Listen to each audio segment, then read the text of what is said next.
Amen. Yan. Gandang umaga sa ating lahat. Purihin ng Diyos at muli tayo ay magbabasa ng banal na kasulatan.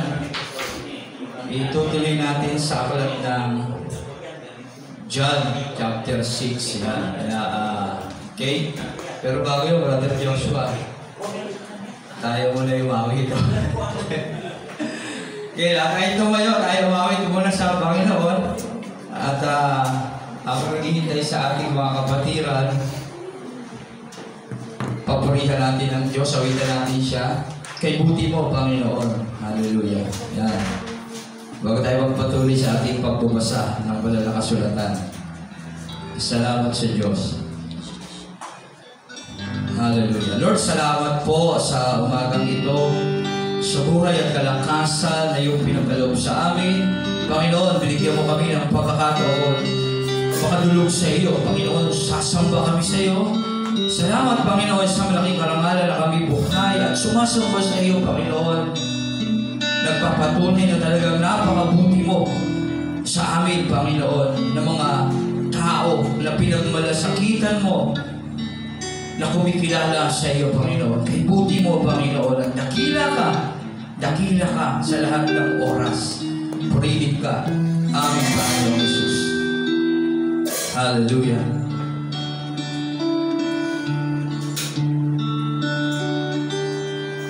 Kay buti mo, hallelujah, Panginoon. Dakila ka, O Diyos. Hallelujah. Sa buhay namin, O Diyos, sa labis na pag-ibig mo. Yes, hallelujah. Purihin ka, Panginoon. Ay naligtas ako. Dapat hindi man karapat-dapat. Ayong pinatawad. Hallelujah. At dinig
sa'yo lamang iaalay,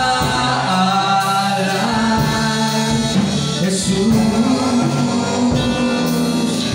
sa'yo lamang iaalay, Jesus. Hallelujah. Palapakan natin ang Diyos. Salamat, Panginoon, ang aming parangal at papuri. Sa'yo lamang namin iaalay, Panginoon. Salamat sa buhay at kalakasan muli ay iyong binigay sa amin. Pagkakataon, Panginoon, para ipakita namin, Panginoon, sa iyo ang aming mga paglilingkod na nararapat lamang iukol sa iyo, Panginoon. Lord, patawarin mo po kami sa mga bagay na nakikita mo karuyan sa amin at kami humihiling na muli kami iyong linisin at gamitin, Panginoon, sa iyong mga salita, Panginoon, na nararapat maisiwalat, Panginoon, sa daigdig na ito. Purihin ka, Panginoon, mangyari nawa ang iyong kalooban. Ikaw ang may taas mo parangalan sa pangalan ni Jesus. Amen. Amen. Sa pangalan ng Diyos, na God be the glory. Sa Diyos ang lahat ng parangal at papuri. Amen. Yun, tuloy natin yung ating binabasa sa aklat ng Juan, chapter 6. Yan, maraming title dito yung John chapter 6. Nasa 6 na tayo, tapos na tayo. 1, 2, 3, 4, 5. Patuloy natin sa John chapter 6. Yung una rito, yung ang pagpapakain sa 5,000. Yung nagpakain si Jesus ng 5,000 katao sa pamamagitan ng dalawang sa mga nagbabasa, isda at 5 tinapay. Kung babasahin natin dito, malalaman natin doon. Tapos, kung kaya pa, tuloy natin sa 16, lumakad si Jesus sa ibabaw ng tubig. At kung kaya pa din, 22, hinanap ng mga tao si Jesus. 25, si Jesus ang tinapay na nagbibigay buhay. Tapos, ano na yun? Dito 60 hanggang 60 ang salita tungkol sa buhay na walang hanggan. Hindi yung mga pamagat niya. Okay? Bago mag-7. Pero dito lang tayo muna sa pagpapakain sa 5,000. Kasi yung oras natin ay mabilis. Yan. Ang pagpapakain sa 5,000. John chapter 6 verses 1 to hanggang saan yun? 15 yun. Yan. Okay? John chapter 6 verses 1 to 15. Sabi rito, ang pagpapakain sa 5,000. Pagkatapos nito, tumawid si Jesus sa ibayo ng lawa ng Galilea na tinatawag ding lawa ng Tiberias. Sinundan siya ng napakaraming tao sapagkat nakita nila ang pagpapagaling niya sa mga may sakit. Yon. Si Jesus kasi nung time na yon, nagpapagaling ng mga taong may sakit. At dahil nakikita ng mga tao, naghihimala si Jesus. O yun, at sinusundan siya ng napakaraming tao sapagkat nakita nila ang pagpapagaling niya sa mga may sakit. Sabi dahil nakita ng mga taong nagpapagaling si Jesus ng may sakit, yung mga tao sumusunod na sa kanya. Umakyat si Jesus sa bundok kasama ang kanyang mga alagad at naupo roon. Kaya si Jesus sa bundok kasama yung mga alagad niya, yung disciple niya, at naupo roon. Noon ay malapit na ang Pasko ng mga Hudyo. Tumanaw si Jesus at nang makita niya dumarating ang napakaraming tao, tinanong niya si Felipe, saan kaya tayo makakabili ng tinapay upang makakain ng mga taong ito? Yun. Nakita kasi ni Jesus, tinanaw niya, tinapasdan niya yung mga tao, nakita niya napakaraming dumarating. Kasi nga nakikita ng mga tao naghihimala siya, sinusundan siya ng mga tao ng panahon na yun. Dahil doon, natanaw sila ni Jesus Christ, napakarami ng mga sumusunod sa akin ng mga tao na yun, tinanong niya si Felipe, saan kaya tayo makakabili ng tinapay upang makakain ng mga tao ito? Pero niya si Jesus Christ concerned sa mga tao kasi siyempre, ang dami doon. At maaaring hindi pa sila kumakain o saan sila nanggaling, sa malayong pinanggalingan nila. Concerned si Jesus Christ. Kaya sa buhay din natin, maging concerned din tayo sa ating kapwa. At tingnan natin yung mga sitwasyon ng bawat isa, kagaya ni Jesus Christ. Sinabi niya iyon upang subukin si Felipe. Pero yung time na sinabi niya sa akin, tayo kasi magtatanong kayo eh. May katanungan dito, Di ba si Jesus Christ, Diyos, di dapat all-knowing siya? Di ba? Sinabi niya lang yan, nilinaw sa 6. Sinabi niya iyon upang subukin si Felipe. Kasi alam naman ni Jesus Christ yon na kung ano na yung gagawin niya, kagaya ng himala sa Kana. Tandaan niyo ba yung binasa natin yung unang himala sa Kana? Ano yung unang himala sa Kana? Alak. Ginawa niya alak yung tubig. Paano siya nakarelate dito sa sinabi niyang sinusubukan niya si Felipe? All-knowing kasi siya eh. Si Mary, sinabihan siya doon, natatandaan natin, anak, tulungan mo sila. Sabi niya, huwag mo akong pangunahang babae. Kasi alam niya naman talaga yung gagawin niya. Kaya si Jesus Christ, sa lahat ng pagkakataon, alam niya ang gagawin niya. Kaya lang, tinitis niya yung bawat lingkod niya kay kung gaano sila sumasampalataya sa Kanya. Kaya kung pangunahang ba nila yung sarili nilang gumawa ng mga bagay na ayon sa kagustuhan niya o ipagkakatiwala niya ang lahat kay Jesus. Amen po ba? Kaya ganoon din sa buhay natin. Dapat huwag tayo mangunguna, kundi ipagkatiwala natin lahat sa ating Panginoong Jesus. Sapagkat alam na niya ang Kanyang gagawin. Sa marami pang mga verse, aklat sa banal na kasultan na talagang alam ni Jesus Christ, pati mga isip ng tao. Kaya ipagkatiwala natin sa Kanya ang lahat ng mga bagay. Amen? Sapagkat alam na niya ang Kanyang gagawin. Sapagkat naman si Felipe, kahit na po halagang 200 salaping pilak ng tinapay ay di sasapat para makakain sila ng tigkakaunti. Pero kasi sobrang dami nila eh. Sabi nila, 200 salaping pilak.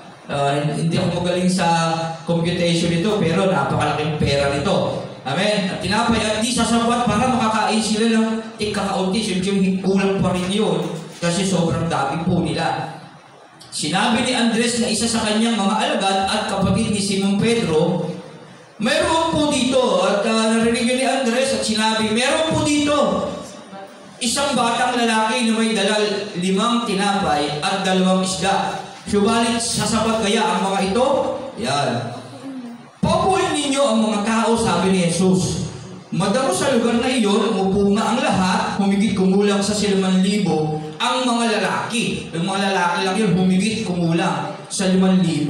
Pero pa yung mga bata doon, tsaka yung mga babae. Kasi alam naman natin, pag maraming tao, kakagulo yan. Ano meron doon? Ano meron doon? Sama lahat yan. Tara, punta tayo ron. Kaya halo-halo na yun.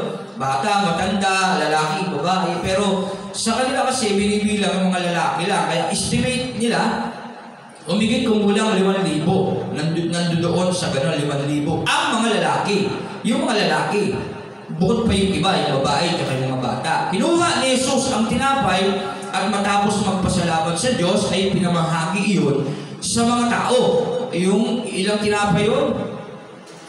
2 isda at 5 tinapay. 5 tinapay at 2 isda. Pero sabi rin pinapo niya sa mga damuhan at yung kinuha ni Jesus yung tinapay, matapos magpasalamat, nag-praise sa Diyos, nagpasalamat, ay pinamahagi iyon sa mga tao. Pero higit 5,000 yung lalaki.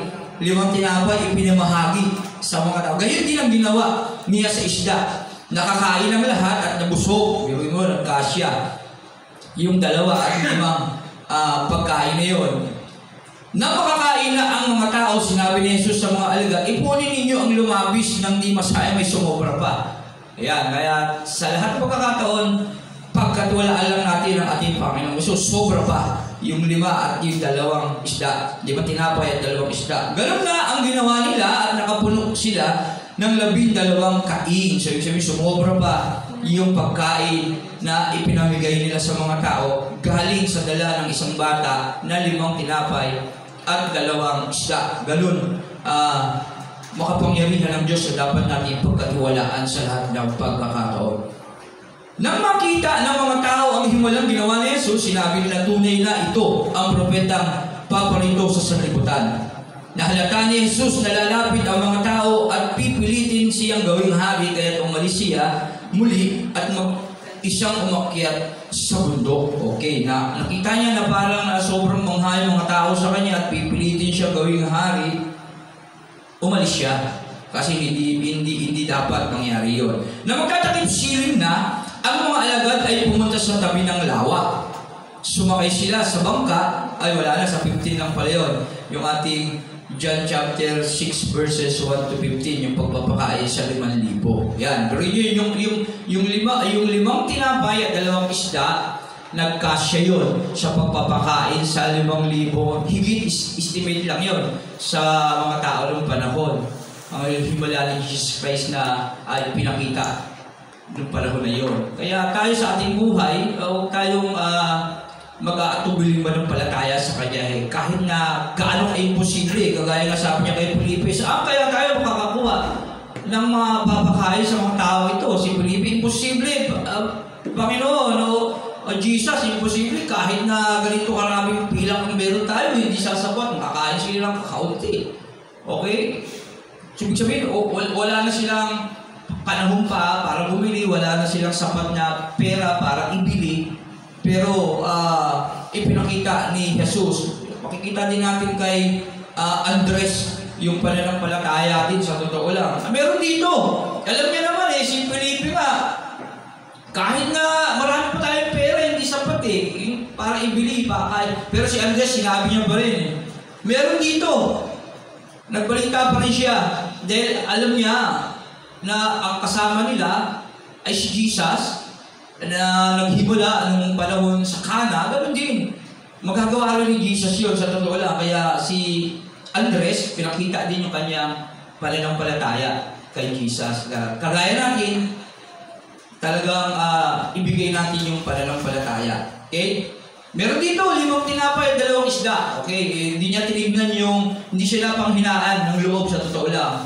Ay, ito na lang yung ko. Paano ito kakasya? Okay? Tayo ganoon ito na lang Okay? Ibibigay pa rin natin sa Panginoon. Okay? Ang lahat ng ating pagtitiwala. Kaya, huwag tayong mawawalan ng pananampalataya sa Diyos. Tandaan natin, kasama natin ang Diyos sa lahat ng pagkakataon. Gagawa siya ng mga bagay na mahiwaga sa ating buhay.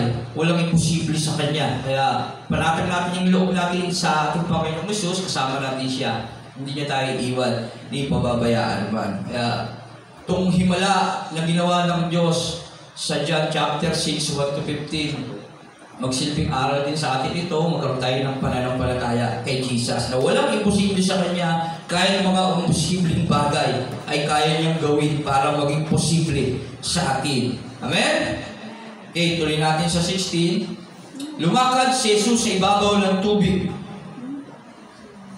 16 to 21. Nang magtatakip silim na ang mga alagad ay pumunta sa tabi ng lawa.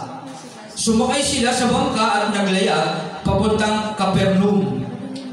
Madilim na'y wala pa si Jesus, biglang lumakas ang hangin at lumaki ang alon. Nang magsagwan na sila, nang may 5 o 6 na kilometro nakita nila si Jesus, dalawalakad sa ibabaw ng tubig. Papalapit sa bangka at sila'y natakot. Ngunit sinabi ni Jesus sa kanila, huwag kayong matakot.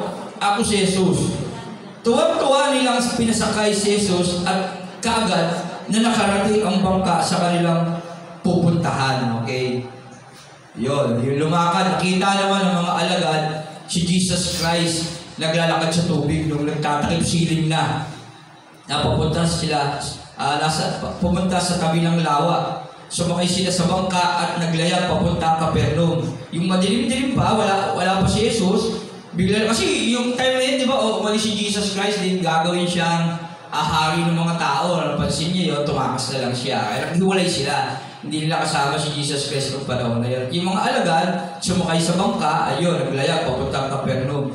At bigla lumakas ang hangin at lumaki ang alon na makasagwan sila ng may 5 o 6 na kilometro. Nakita sila ni Jesus na lumalakad. Nila si Jesus na lumalakad sa ibabaw ng tubig, naglalakad. Pero nyo kahit nasa tubig, nakakalakad si Jesus Christ. Makapangyarihan. Pinapakita niya sa mga alagad niya talagang kahit anong bagay. Walang imposible sa Kanya. Tandaan natin, ang Diyos natin ay omnipotent, makapangyarihang Diyos. Okay? Walang hindi kaya gawin. Makapangyarihang Diyos. Walang hindi kaya gawin. Sa lahat ng pagkakataon ay mga imposibleng bagay na imposible sa atin sa Kanya.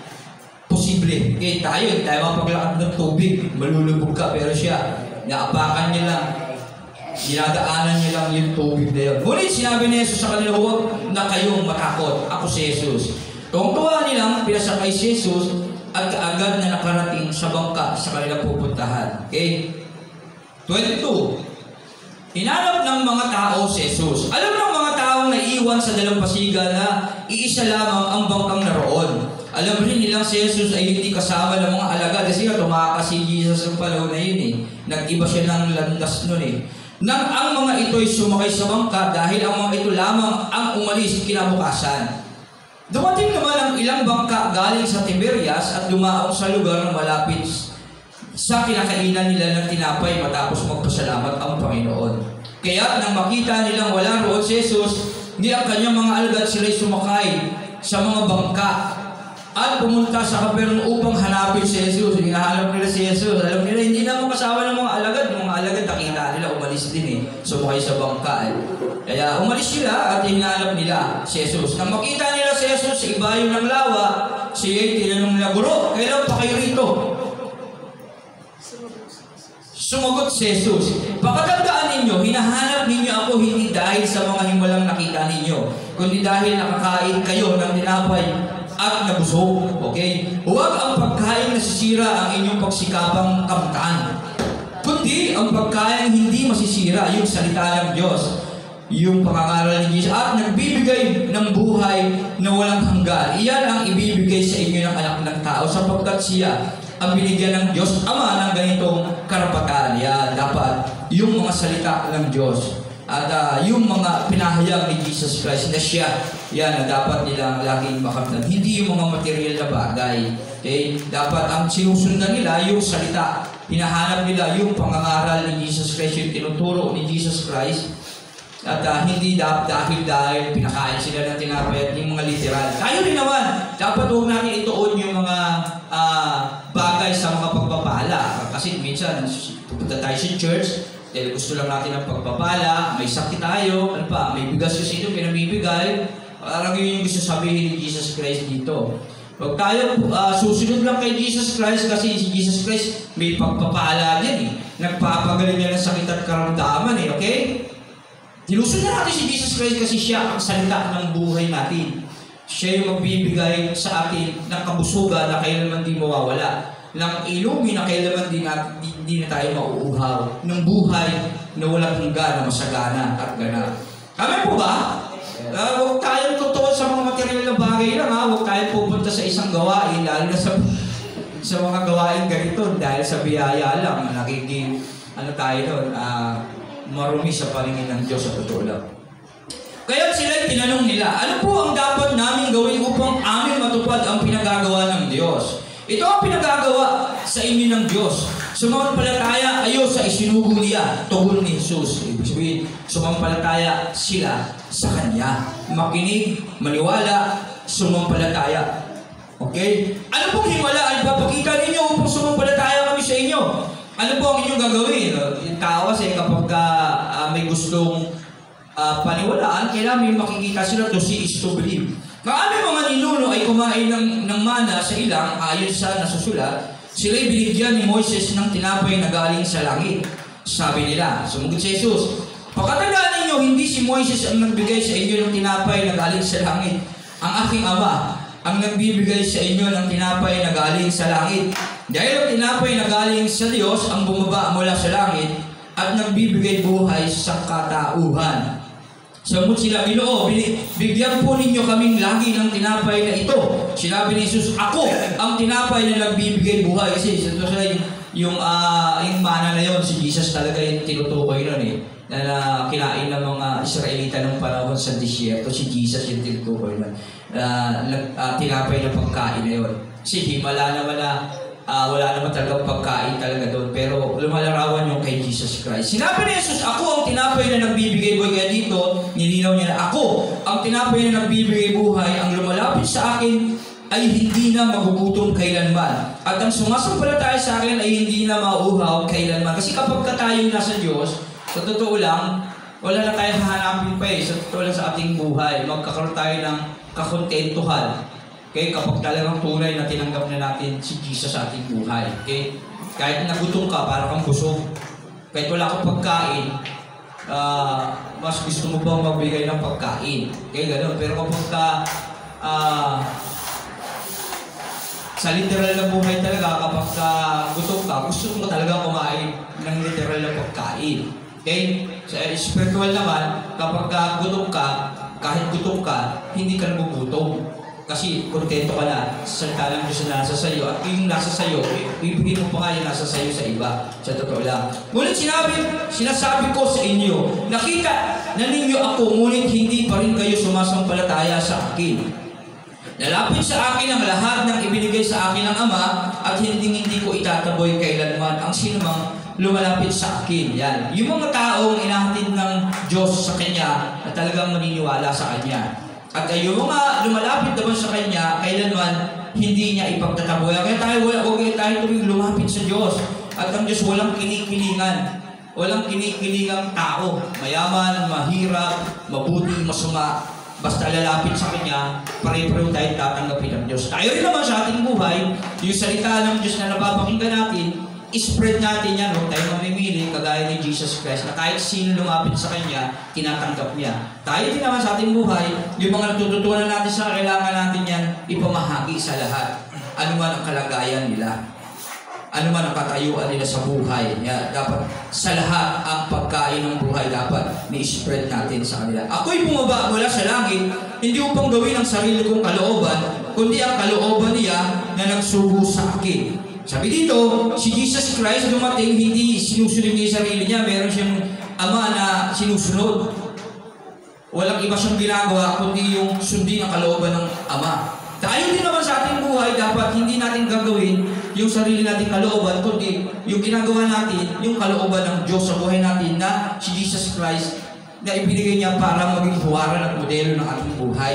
At ito ang kanyang kalooban, ang huwag kayong hayaang mapahamak. Ang kahit sino man sa mga ibinigay niya sa akin, kundi ang buhay ko siyang muli sa huling araw. Ganon din sa akin. Dapat yung mga tao ay nagsisikap din tayo sa ating mga buhay na bahagian ng salita ng Diyos upang hindi rin sila mapahamak pagdating ng panahon. Yun yung tungkulin natin hanggang naririto tayo sa punto na dapat din natin ginagawa. Sapagkat ito ang kalooban ng aking Ama. Ang lahat ng kumikilala at sumampalataya sa anak ay magkaroon ng buhay na walang gagaya. Isipin natin yun. Yun ang kalooban ng Diyos na ang lahat ng tao ay makakilala sa Kanya, kay Jesus Christ. At pagdating ng panahon ay makasama niya. Kaya gawin natin yon sa ating mga buhay ngayon. Lahat ng salita ng Diyos na ating napapakinggan, ang purpose niyan ay para ibahagi natin sa iba. Kasi ibig ng Diyos ang lahat ay maligtas. Ayun yung purpose ni Jesus kung bakit siya dumating sa mundo. Tayo naman, ang purpose natin, kaya tayo kumilala sa Kanya, ay ganoon din. At sila yung muli kong bubuhayin sa huling araw. Nagbulong-bulungan ang mga Hudyo dahil sinabi niyang, ako ang tinapay na bumaba mula sa langit.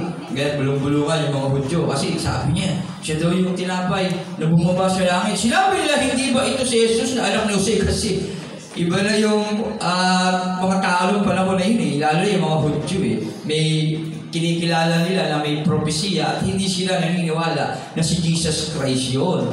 Kilala natin ang kanyang ama't ina. Paano niya masasabi ngayon bumaba ako mula sa langit? Kilala nila si Mary, si Joseph. Literal, kilala nila yun. Karpintero lang si Joseph, si Mary, kilala nila yun. Kaya sinabi ni Jesus, tigilan ninyo ang inyong bulong-bulungan. Nalalaman ni Jesus Christ yun, yung kanilang mga pinag-usapan. Kasi all-knowing siya. Tandaan natin niya. Kaya sa buhay natin, alam ng Diyos ang lahat sa buhay natin, kaya magtapat lang tayo sa Kanya. Wala makakalapit sa akin, malibang akayin siya sa akin. Ang Ama na nagsugo sa akin, at ang lalapit sa akin ay muli kong bubuhayin sa huling araw. Kaya tayo, mapalad tayo. Kaya tayo nakakilala kay Jesus Christ. Kasi pinili tayo ng Ama.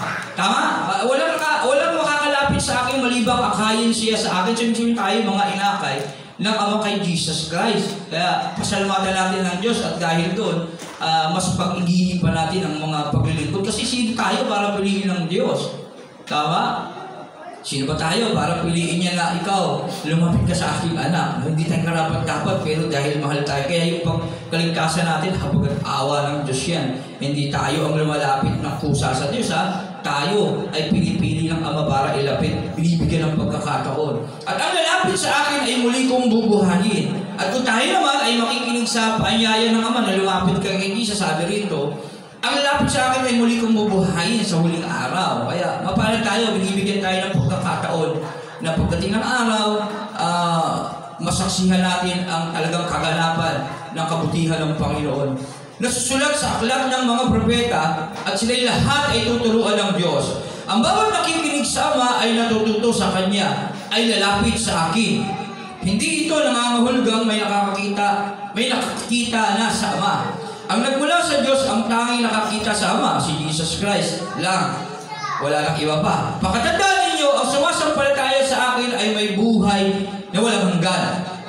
Kaya, ang sino mang tao sumasampalataya kay Jesus, sabi rito, may buhay na walang hanggan. Ako nga ang tinapay na nagbibigay buhay. Pinakilala niya na yung sarili niya, siya ang tinapay na nagbibigay buhay.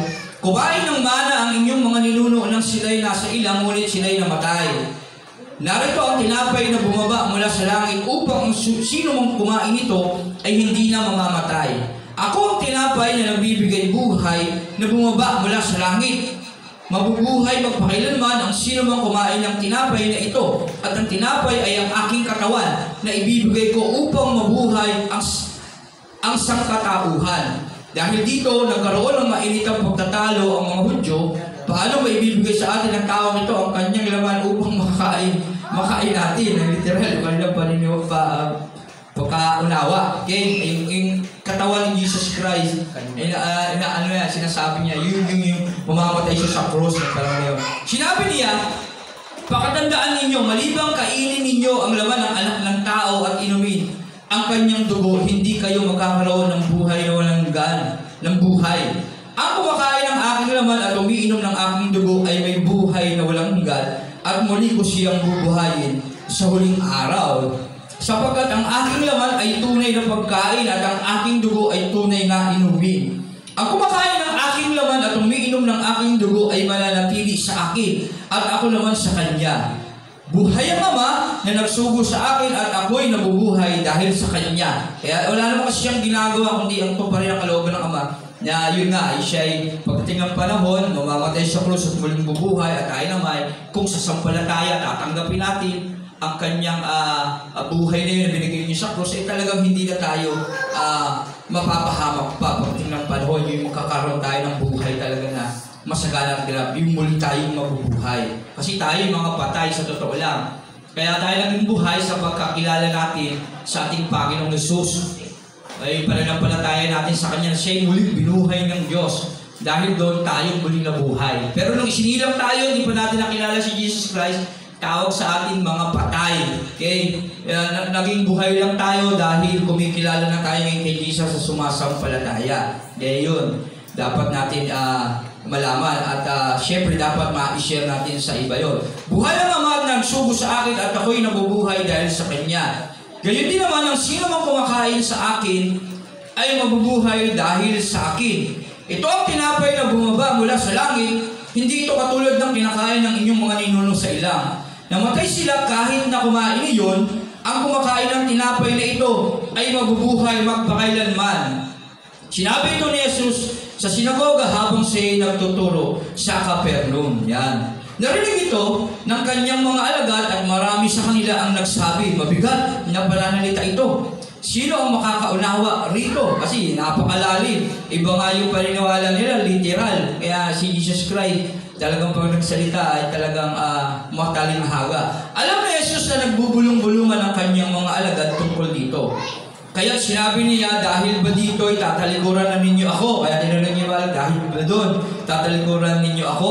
Kasi mabigat yung mga panalita niya, ay naangkin niya na siya yung tinapay na bibigay buhay.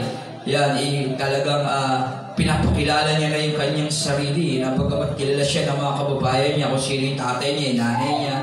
Na talagang pinapakilala niya siya ang anak ng Diyos. Gaano pa kaya kung makita ninyo umakyat ang anak ng tao papunta sa dati niyang kinaroroonan? Ang Espiritu ang nagbibigay buhay, hindi ito magagawa ng tao. Ang mga salitang sinabi ko sa inyo ay Espiritong nagbibigay buhay. Ngunit may ilan sa inyong hindi nananalig sa akin. Sa inyo hindi naniniwala. Alam na ni Jesus buhat pa noong una kung sino-sino ang hindi mananalig sa Kanya at kung sino ang magkakanuno sa Kanya.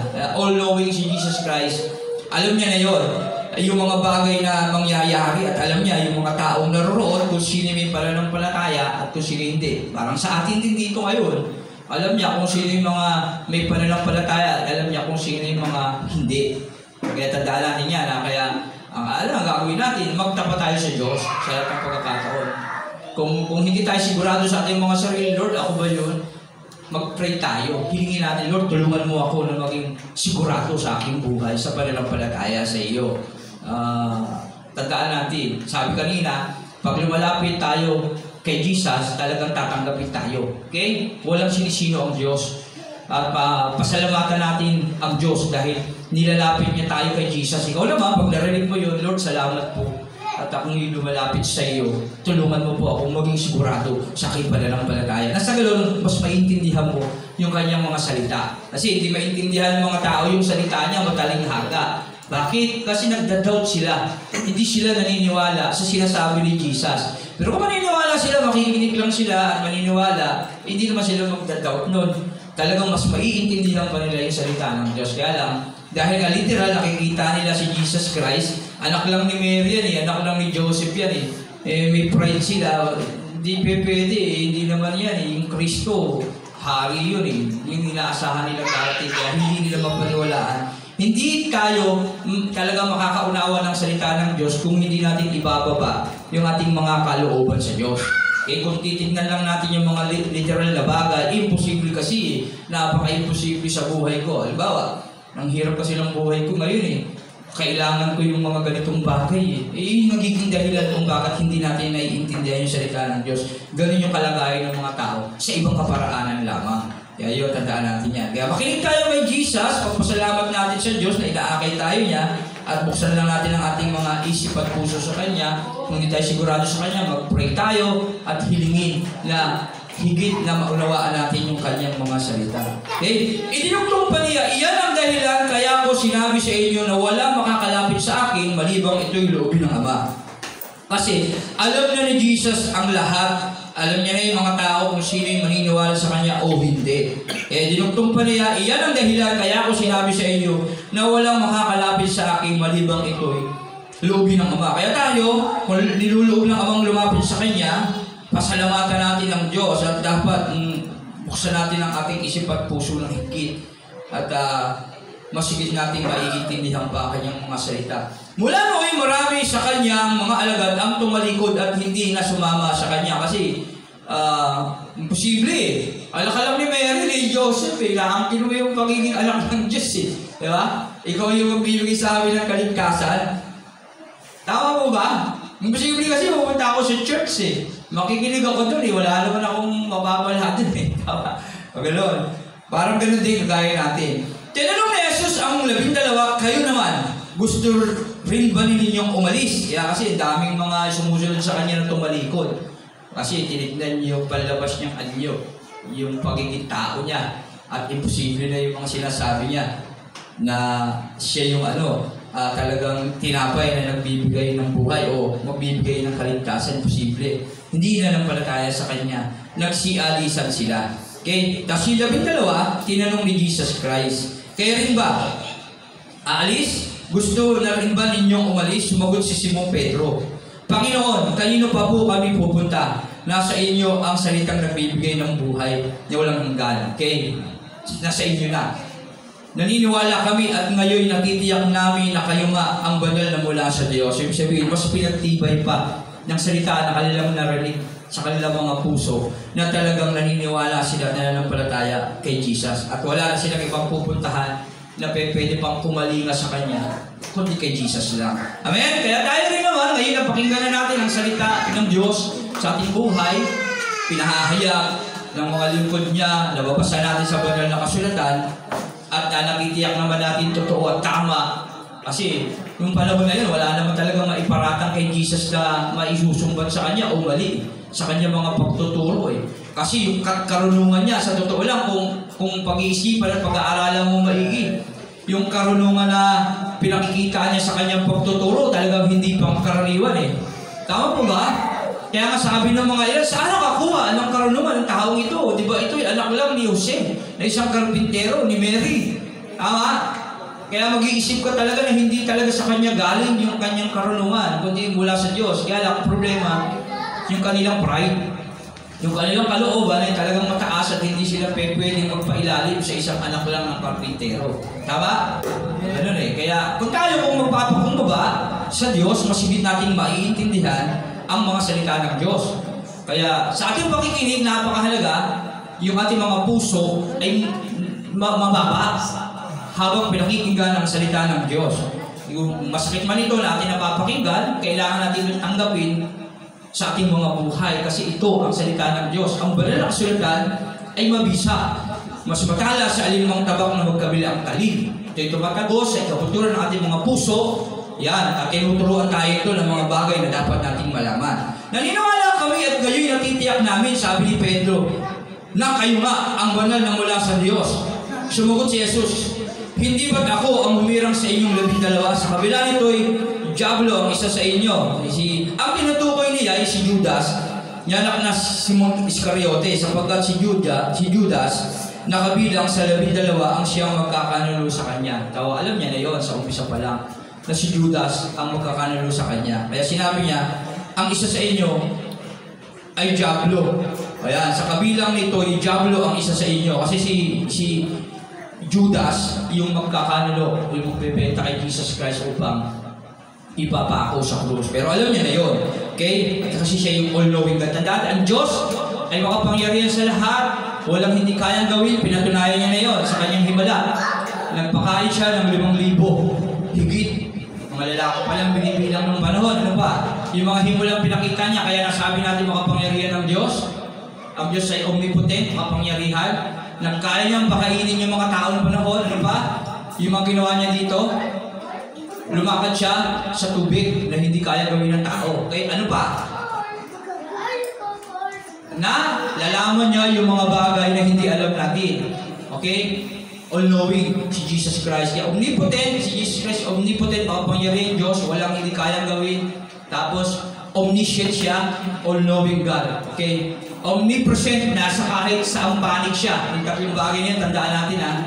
Ay ibig sabihin na omnipresent, nasa lahat ng dako, nasa lahat ng panig. Paano niyo lahat na nasabi na nasa lahat siya panig? Paano pinakita sa ating pinasa? Yung naglayang yung mga alagad, nasa tubig din siya. Naglalakad siya sa tubig. Kung nasan yung mga alagad niya, nandun din siya. Kaya pinapatunayan kapag tayo ay sumasampalataya kay Jesus, tandaan natin yan. Si Jesus Christ ay nasa atin din panig. Tandaan, kapag ang Diyos ay nasa sa atin, walang makakalaban sa atin. Tandaan natin yan. Kaya huwag tayong magkaroon ng doubt sa ating pananampalataya kay Jesus. Okay? Gaya ng pinakita niyang himala dito, kaya niya rin gumawa ng mga bagay sa buhay natin. Nagpakain siya ng 5,000, lumakad siya sa tubig, nalalaman niya yung mga iniisip ng tao, alam niya rin yung mga saloobin natin. Tama po ba? Kaya huwag niyong iisipin na hindi ka kaya gamayan ng Diyos. Alam ng Diyos, wala nang dumarami sa akin, wala na akong kakampi sa buhay o sino ang pwede kong takbuhan. Takbuhan kay Jesus. Luhurin mo, tuhurin mo yung mga pagsubok mo sa buhay mo. Okay? Huwag kong dibdibin yung mga pagsubok. Anong gagawin mo? Tuhurin mo yan. Lumuhod ka kay Jesus. Kasi siya ang higit na nakakaunawa sa'yo. Iwanan ka lang lahat, pero si Jesus hindi ka iiwan. Kagaya ng mga alagad. Nung naglayag sila, nandurot din si Jesus. Nabalakad sa tubig kasama nila. Pinalaunan, pinasakay nila. Sinusundan sila ni Jesus kasi kahit kailan hindi sila nawaglit sa paningin ni Jesus. Yung mga alagad niya. Tayo rin naman, tayo mga alagad ng Diyos. Tandaan natin. Kung paano niya ginagabayan yung mga disipulo niya, yung ganun din tayo ngayon. Kaya tandaan natin yan. Yung ating pananampalataya, huwag mawawala sa ating Panginoong Jesus. Tandaan natin, ang Diyos, omnipotent, omniscient, omnipresent. Kaya magtiwala tayo sa Kanya. Alam niya ang lahat ng ating mga suliranin.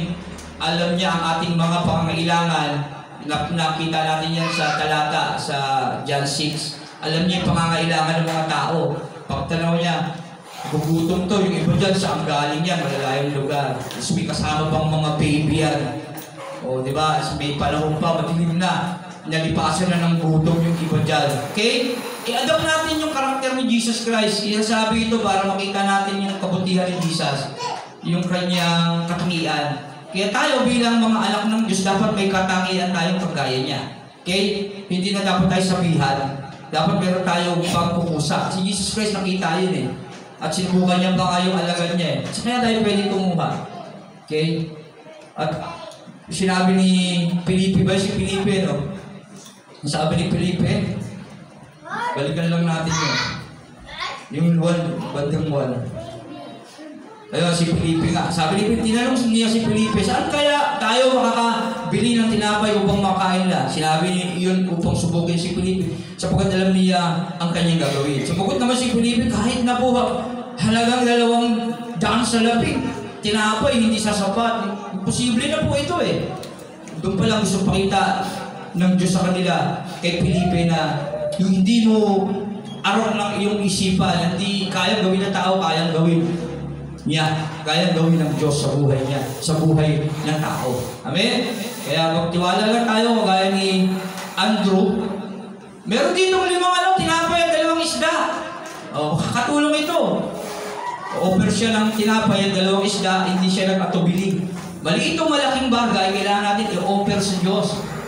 Tandaan natin yan. Kahit yun na lang, meron tayo. Yun na lang ang meron. Yung bata lang ang may dala. Yun na lang yung meron eh. May 5 o 2 isda na lang na narito. Dalan po ng bata. In-offer nila. Voluntaryo kay Jesus. Tayo rin naman lahat ng meron tayo. Kahit yun na, walang-wala na tayo. Kailangan natin yung ipagkatiwala sa Diyos. At ano nangyari nung pinagkatiwala yung 2 isda at 5 tinapay? Anong nangyari? Dumami yun, hindi na sumobra pa. Ganun din sa buhay natin. Kung mag-offer tayo ng mga bagay-bagay na mahirap ibigay para sa buhay natin, makakamta natin yung kapangyarihan ng Diyos na talagang hindi kayang arukin ang isip ng tao. Talagang napaka-imposible, pero sa Diyos imposible talaga. Amen po ba? Kasi minsan, hindi natin may offer yung mga bagay na nasa sa atin eh. Tama po ba? Yung meron tayo, yung atin, hindi na natin may offer, no? Wala tayo tiwala. Kahit na binubulungan na tayo ng banal na Espiritu, ibigay mo na yan sa Diyos. Hindi po, ipamasahe ko lang ito mamaya eh. Alam niyo ba, meron akong kakilalang pastor, di offering. Ibinigay niya na yung lahat. Wala siyang ibang pera, ibinigay niya na yung offering niya eh. Ngayon, wala siyang pamasahe pa uwi. Pray na lang siya. Ano ba ang gagawin ko nito? Wala nang pamasahe, Lord, kayo na po ang bahala. Binigay niya eh. Akala niya kasi meron pa siyang pera, pero yun na lang pala yung pera niya. Pero oras ng pagbibigay, binigay niya yun. Tapos na yung gawain, kamain, paalam siya, uwi na po ako. Maya-maya, pag uwi niya, wala na siyang pera, may humabol sa kanya, inabutan siya ng panggastos. Ako na-experience ko din yan eh. Saktual na yung pamasahe ko, inapadaan ako sa mani. Mahilig ako sa mani. Ang bango eh. Bagong luto eh. Kabubukas lang nung nagtitindi eh. Namoy ko kung bango ah. Natukso ako, bumili ako sa 10 piso. Pamasahe, bayan na Baliches, 15. Kulang na ng 10. Bale, lapit na naman. Lalakarin ko na lang. Sarili naman ako sa lakaran eh. Inaasahan ko. Total, may pagpapala. Kasi pakay ko, may pagpapala bibigay sa akin doon. Pero hindi ko inaasahan pinansyal. Pagkain, bibigyan ako. Pero dahil meron naman ako nakuha ng pagpapalang pagkain, okay lang, magsakripisyo na ako. Lalakarin ko lang naman, bayan ng Baliches eh. Ang lapit lang naman. Kaya natukso ko sa mali, bumili ako. Tapos pag uwi ko, sige po, uwi na po ako, salamat po. Yun.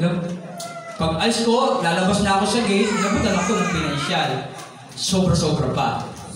Ayan sa aking pangangailangan. Kaya, nagpasalamat ako sa Diyos. Kaya kung magtitiwala lang tayo sa Diyos, yung mga experience ng mga disipulo ng panahon, ng mga tao noon, at sa panahon natin ngayon, ng mga lingkod niya, may experience din natin yun. Kaya magtiwala lang tayo sa Kanya. Sa lahat ng oras, yan, welcome, brother Boyet, yan. Napupo kayo. Yan. Kaya purihin ng Diyos. Kaya tandaan natin ang napakagandang mensahe ang mapupulot natin sa John chapter 6. Kaya pagulay-bulay natin, marami tayong mga aral na mapupulot dito. Pero 3 bagay na dapat natin laging tandaan mula sa Diyos. Okay?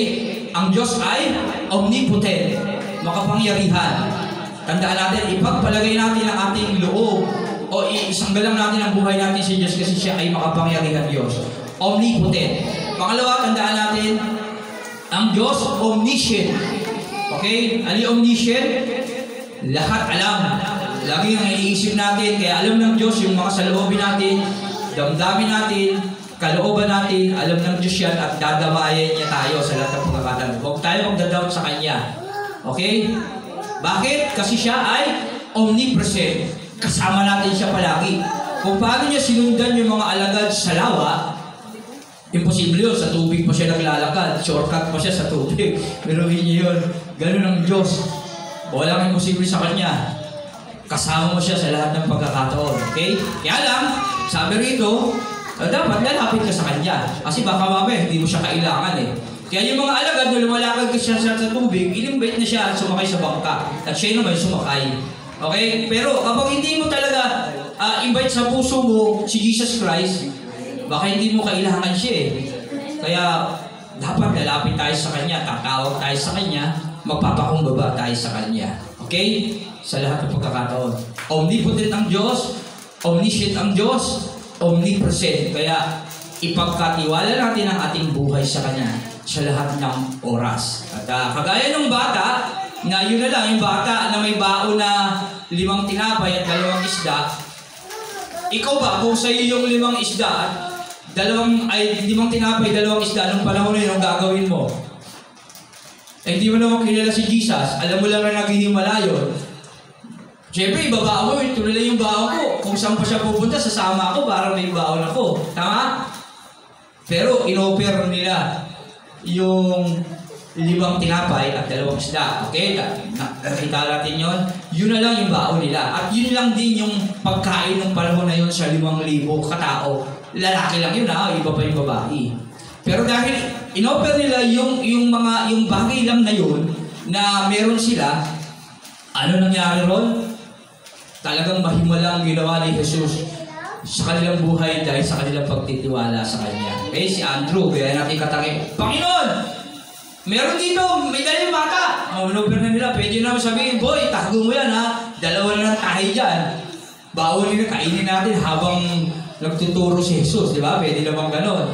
Kaya tayo, pamasahe lang kasi ito, titipirin ko mo na lang to para, kung merong sinasabi sa iyo ang Diyos na paggamitan mo niyan para sa gawain ng Panginoon ba't hindi mo i-offer yun? Okay? Ganun yung gusto yung sabihin sa atin. Huwag tayong magdadoubt. Pagdating sa Panginoon, dapat buong puso. Kaya sabi ng Roma 12, kung pagbibigay, yan yung kaloob, magbigay kayo ng buong puso. Okay? Magbigay kayo ng buong puso. Kayong kalinlangan. Kasi ang Diyos ay makapangyarihan, omnipotent. Okay? At sa lahat ng pagkakataon, alam niyan yung pangangailangan natin. Alam niya yung pangangailangan natin. Kaya magtiwala lang tayo sa Kanya, tutugunin niya tayo sa lahat ng pagkakataon. Ano man yung kalagayan natin sa buhay, kahit tayo na yung pinaka-kawawa, walang-wala sa mundong ito, tayo pa rin yung pinakamayaman. Basta, manampalataya lang tayo sa ating Panginoong Jesus. Amen? Yan, nawa, yung ating pinag-aralan dito sa John chapter 6. At patuloy natin basahin kasi limitado yung oras natin. Diyan, dapat tapos na tayo. At magkaroon pa kayo ng pagkakataong magkapi bago tayo magbigay ng parangal at papuri sa Diyos. Okay? Pag-uwi natin sa ating tahanan, reviewin natin yung John chapter 6. So, mahaba siya. 6:1-2. Hanggang saan yung Brother Joshua? 71. Yung verse niya, ang haba. 71. Kaya, pag-uwi natin, yung ating mga napakinggan ngayon, isipin natin, reviewin natin. Maniwala kayo sa Panginoon, marami pa kayong mga aral na mapupulot. Amen? Palakpakan natin ang Panginoon. Sa mga ito. Pero ba kayong gusto itanong? May gusto ba kayong itanong pa? Ako meron din nakaligtaan. O aral pa na mai-share nyo na habang nakikinig kayo, may sinasabi ang Banal na Espiritu, gusto nyo ipahayag sa umagang ito. Pwede rin. Para dagdag kaalaman at pananampalataya natin sa Diyos. Okay? Okay. Ano yung himalang ginawa ni Jesus Christ dito sa chapter 6 ng John?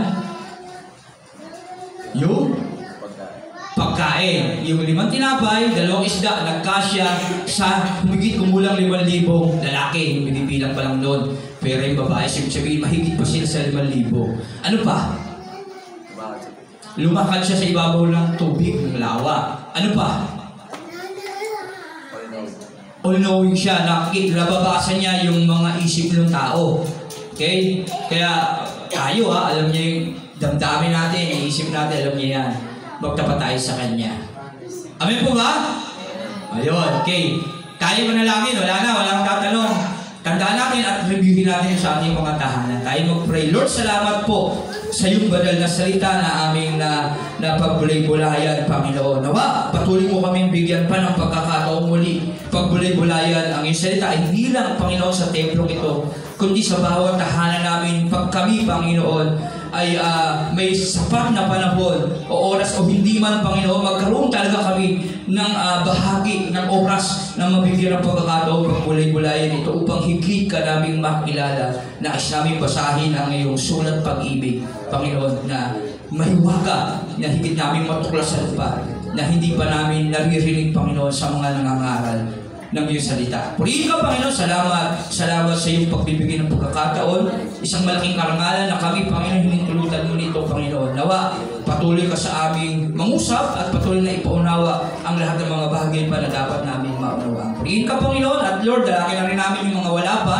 Nawa, Panginoon, i-adya mo kanilang pangiyapak sa lugar na ito. Kung sama-sama naman kami, Panginoon, susunod na gawain, sumamba at magpuri sa iyong dakilang pangalan, maghandog, Panginoon, ng aming buhay, ng aming mga handog, material, Panginoon. At maasa kami na ito yung lahat ay tatanggapin sa aming buhay na ito na ibinibigay namin sa iyo. Purihin ka, sa iyo namin binabalik ang aming papuri, pasasalamat, pagsamba sa dakilang mong pangalan, aming Panginoong Isus, aming tagapagligtas. Amen. Amen. Palakpakan natin ang Diyos.